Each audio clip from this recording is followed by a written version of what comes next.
Muqaddas ruh aslida kim? U shunchaki Xudoning ko'rinmas kuchi yoki farishtalar yetakchisimi? Yoki ota va o'g'il kabi komil Xudomi? 4-asrda masihiylik olamini larzaga keltirgan eng keskin aqidaviy kurash aynan mana shu savol atrofida kechgan edi. Bugun biz jamoat otasi Avliyo Afanasiyning bu haqiqatni qanday isbotlaganini ko'rib chiqamiz. O'sha davrda muqaddas ruhni Xudo deb emas, balki yaratilgan bir maxluq deb hisoblagan guruhlar paydo bo'ldi. Tarixda ular pnevmatomahlar, ya'ni ruhga qarshi kurashuvchilar nomi bilan tanilgan.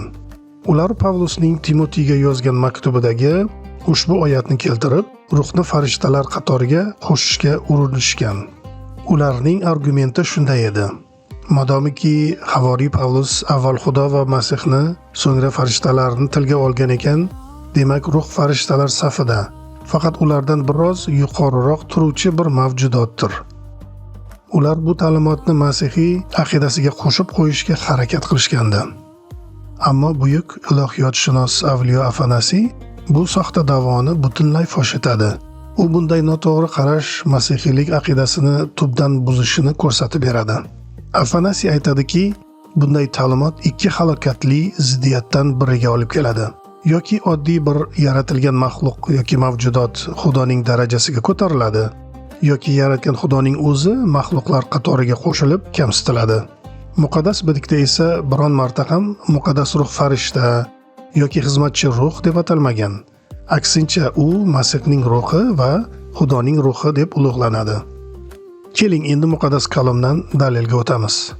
Musa payg'ambar sahroda Isroil xalqini yetaklab ketayotganda Xudoga iltijo qilib, agar sen biz bilan bormaydigan bo'lsang, bizni bu yerdan olib chiqmagin, deydi. Xudo, sen nimani so'ragan bo'lsang, men shuni qilaman deb va'da beradi. Ammo asrlar o'tib, Ishoya payg'ambar o'sha sahrodagi safarini eslaganda, xalqni kim yetaklaganini aytadi. Ularni Rabbiyning yoki Yahvening ruhi yetakladi, deydi. Mantiqni ko'ryapsizmi?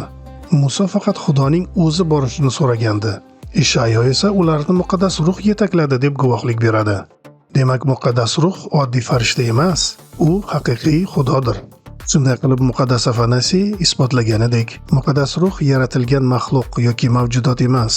U ota va o'g'il bilan mohiyatan yoki tabiatan bir bo'lgan muqaddas uchburlikning ajralmas va yakdil shaxsidir. Shu yerda videoni tugataman. Video yoqqan bo'lsa, like bosib qo'ying va boshqalar bilan bo'lishing. Masihiylik tarixidagi eng muhim aqidaviy haqiqatlar haqida yana ko'proq bilishni istasangiz, kanalimizga obuna bo'ling va fikrlaringizni izohlarda qoldiring. Shu yerda siz bilan xayrlashaman. Xudoning inoyati sizga yor bo'lsin.